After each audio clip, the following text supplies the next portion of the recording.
इस मूवी के स्टार्ट में हम एक बीच को देखते हैं जहाँ से एक कछुआ सड़क पार कर रहा होता है और फिर हम वहाँ पर एक सैमी नाम के कछुए को भी देखते हैं जो कि आज बहुत ज़्यादा खुश था क्योंकि वो ग्रैंडफादर बनने वाला था। फिर वो हमें अपनी कहानी अपनी ज़बानी सुनाने लगता है और वो कहता है कि आज से लगभग 50 साल पहले मैं भी यहीं पे पैदा हुआ था और उस टाइम पे ये जगह सूखा रेगिस्तान हुआ करता था और जिस टाइम वो पैदा हुआ था तो उसके साथ वाले सारे कछुए अपने अंडे में से बाहर निकल के पानी में जाने लगते हैं, लेकिन ये गड़े से निकल ही नहीं पा रहा था जिसकी वजह से ये बहुत ज़्यादा दुखी हो जाता है। लेकिन तभी अचानक से वहाँ पर एक सीगल आती है और वो इसे अपनी चोंच में फंसा के वहाँ से ले जाने लगती है, लेकिन सैमी अपनी जान बचाने के लिए किसी तरीके से खुद को उससे छुड़वा लेता है, जिसके बाद वो नीचे गिर जाता है और नीचे उसे सैली नाम की एक सी टर्टल मिलती है और सैली सैमी को अपने साथ पानी में चलने के लिए बोलती है। लेकिन उस टाइम पे सैमी इतना ज़्यादा थका हुआ होता है कि वो हिल भी नहीं पा रहा था, जिसके बाद सैली बाकी कछुओं के साथ पानी में चली जाती है। रात में सैमी को अचानक से एक बुरा ख्वाब आता है जिसकी वजह से उसकी आंख खुल जाती है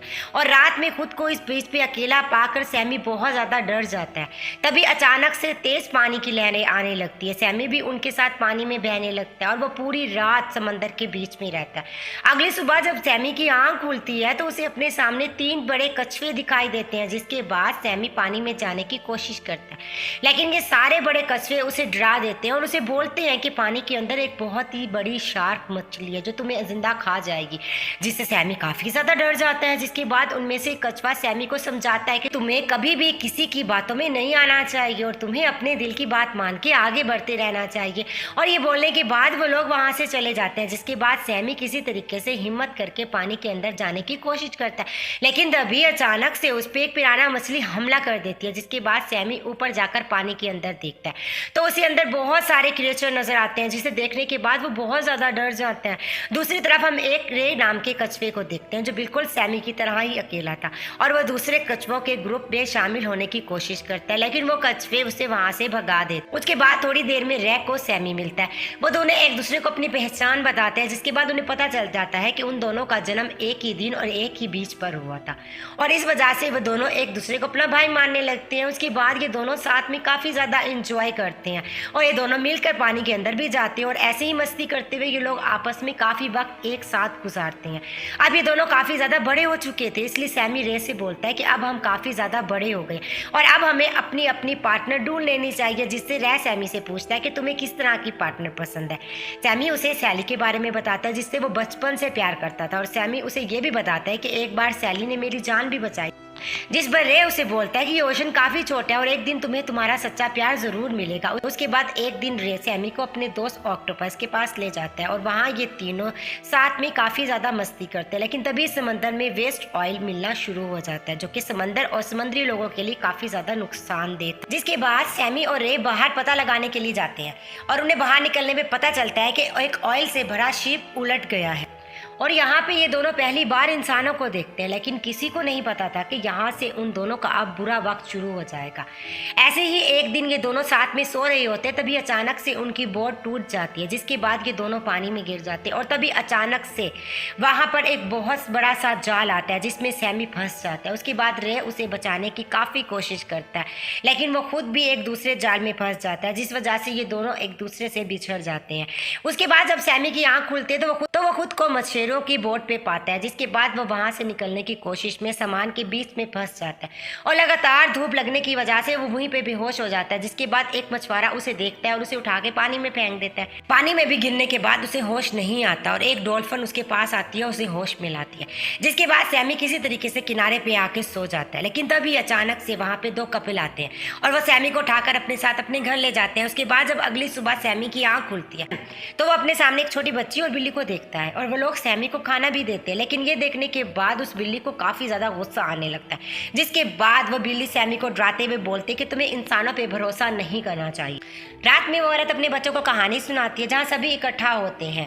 बिल्ली का नाम फ्लैपी है। फ्लैपी सैमी के पास आकर उससे पूछती है कि यहाँ से भागने का क्या प्लान बनाया, लेकिन सैमी को उसकी बात पर यकीन नहीं था। फ्लैपी उसे बताती है कि वो भी ओशन से बचकर यहाँ पर आई थी। सैमी को पता चलता है कि और भी समंदर है। अगले दिन सैमी एक मादा कछुए से मिलता है जिसका नाम वीरा है।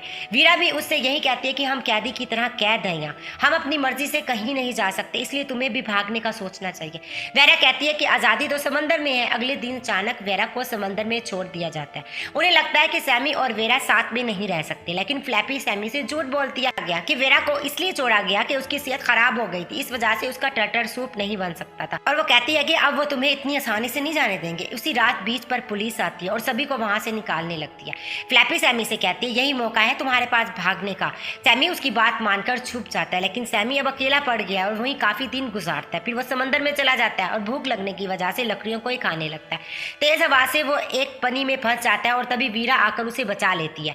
सैमी उससे मिलकर बहुत ज्यादा खुश हो जाता है। फिर उसके बाद वीरा उसे ऐसी जगह ले जाती है जहाँ बहुत सारे पत्ते होते हैं जो कछुए खाते हैं। सैमी उसे खा ही रहा होता है कि एक फीमेल टर्टल उससे लड़ती है क्योंकि उसके पीछे एक शार्क पड़ी थी। सैमी उसे बचाने में मदद करता है और वो दोनों एक छोटे हॉल में छुप जाते हैं, लेकिन शार्क अब भी उनका पीछा नहीं छोड़ती। तभी उस शार्क के सामने वीरा आ जाती है और शार्क को भगा देती है। फिर वीरा उन दोनों को वहीं छोड़कर चली जाती है। वो दोनों आपस में बात करते हैं तो सैमी को पता चलता है कि ये सैली है जो बचपन में मिली थी। सैली भी उससे मिलकर बहुत खुश होती है। फिर वो दोनों साथ में ही वक्त गुजारने लगते हैं। सैमी सैली से कहता है मुझे पूरी दुनिया घूमनी है, सारे समंदर को देखना चाहता हूँ। फिर सैली से कहता है क्या तुम इस सफर में मेरा साथ दोगी? सैली उसकी बात सुनकर बहुत खुश होती है और उसके साथ इस सफर में जाने के लिए तैयार हो जाती है। ये सैमी उससे कहता है पहले हमें कोई सिगरेट जगह तलाश करनी होगी। वे सिगरेट प्लेस ढूंढने लग जाते हैं। रास्ते में उन्हें एक सील मिलता है। वो दोनों उससे सिगरेट जगह के बारे में पूछते हैं। उसे कुछ भी नहीं पता होता, मगर वो एक जहाज के बारे में बताता है। कोई ना कोई सुराग मिल सकते थे और वो इस जहाज को ढूंढने के लिए तैरते हुए कुछ बोट्स के पास पहुंच जाते हैं। फिर उन्हें वहां कुछ नहीं मिलता। फिर वो आगे के सफर पर निकल जाते हैं, लेकिन इस बार वो जंगल में पहुंच गए थे जहां बहुत सारे खतरनाक जीव हैं और काफी सारी पिराना मछलियां उन्हें घेर लेती है। लेकिन उनके शिकार करने से पहले एक बड़ी सीगल सैमी को उठाकर घोंसले में ले जाती है और वहां की ऊंचाई से सैमी को एक बहुत बड़ा जहाज नजर आता है, लेकिन उस दरख्त की टहनी पानी में गिर जाती है जिससे सैमी सैली से फिर जा मिलता है और वो जहाज का पीछा करते हुए उसके करीब पहुंच जाते हैं। लेकिन बदकिस्मती से वहां से सैली सैमी से अलग हो जाती है और काफी कोशिश के बाद भी वो सैली से नहीं मिल पाता। सैली के गायब हो जाने के बाद सैमी बहुत उदास हो जाता है और तभी वही बूढ़े कछुए मिलते हैं जो सैमी को बताते हैं कि हमने एक फीमेल कछुए को देखा जिसके जिस्म पर शार्क के काटने के निशान है। सैमी समझ जाता है ये सैली की बात कर रहे हैं और वो बहुत ज्यादा खुश हो जाता है और उसकी तलाश में समंदर में कई दिनों तक उसे ढूंढता है, लेकिन उसे सैली नहीं मिलती। और फिर वो अंटार्कटिका में पहुंच जाता है जहाँ पानी कम, बर्फ ज्यादा रहती है। ठंड ज्यादा लगने की वजह से उसकी हालत खराब होने लगती है। उसकी ये हालत देख पास से गुजर रहे एक लॉजिक स्ट्रीम की नजर उस पर पड़ती है और उसे सही करने के लिए वो अपनी लैब में ले जाता है। वहीं पर किस्मत से उसे सैली मिल जाती है और वो उसके पास जाने की कोशिश करता है। कोई उसे समझ ही नहीं पाता और वो सैमी को रेस्क्यू सेंटर ले जाते हैं और उसे वहां पर वही फ्लैपी नाम की बिल्ली मिल जाती है। वो फ्लैपी से मदद मांगता है कि उसे वहां से निकाल सके। तभी वहीं वो औरत आ जाती है और सैमी को देखते ही पहचान जाती है। सैमी को परेशान देख समंदर में रिहा कर देती है। वहां से जाते हुए सैमी को दो कछुए मिलते हैं। वो सैमी से मदद मांगते हैं एक फंसे हुए कछुए को कंटेनर से निकालने की। जब सैमी वहां पहुंचता है तो वो देखता है कि ये तो उसका दोस्त रे है। दोनों एक दूसरे से मिलकर बहुत ज्यादा खुश हो जाते हैं। उसके बाद वो मिलकर रे को कंटेनर से निकालते हैं। अब रे कंटेनर से बाहर निकल आता है और सैमी रे को अपनी पूरी कहानी बताता है। रे सैमी को अपने घर ले आता है और उसे अपनी पार्टनर रीता से मिलवाता है और वही बात करने के दौरान सैमी सैली के बारे में बताता है। फिर रीता उसे कहती है कि मैंने सैली को यहीं कुछ देर पहले देखा था, सैली वहीं रहने लगी थी। और सैमी देखता है सैली किसी और कछुए के साथ होती है। ये देख उसे लगता है कि सैली ने अपना पार्टनर किसी और को चुन लिया, इसलिए वो सैली से बिना मिले ही वापस रे और रीता के पास आ जाता है और उन्हें बताता है कि सैली ने अपना पार्टनर चुन लिया। और तभी वहीं पे सैमी को बताया जाता है कि उसने सैली के साथ देखा था, उसका नाम रूबी है, जो किसी भी फैमिली कछुए से फ्लर्ट करने लगता है और सैली के साथ भी फ्लर्ट ही कर रहा था। ये बात जानकर सैमी बहुत ज्यादा खुश होता है कि सैली के दिल में उसी के लिए प्यार है। वो जल्दी से सैली से मिलने जाता है जहाँ एक शार्क उसके पीछे लगा होता है। सैमी शार्क से उसे फिर से बचा लेता है और फिर वो दोनों हमेशा के लिए जीवन साथी बन जाते हैं। और फिर यहाँ से कहानी दोबारा प्रेजेंट में आ जाती है जहाँ पर बहुत सारे छोटे टर्टल अपने अंडों में से निकलकर बाहर आ गए थे। सैमी और सैली उन्हें रोड क्रॉस कराते हैं और वो दादा दादी बन चुके थे। फिर एक बच्चा उस घड़े में से बाहर नहीं निकल पाता और उसे देखकर सैमी को अपना बचपन याद आ जाता है और सैमी बाहर निकलने में उसकी मदद करता है और यहीं पर इस मूवी की हैप्पी एंडिंग हो जाती है। Thank you for watching.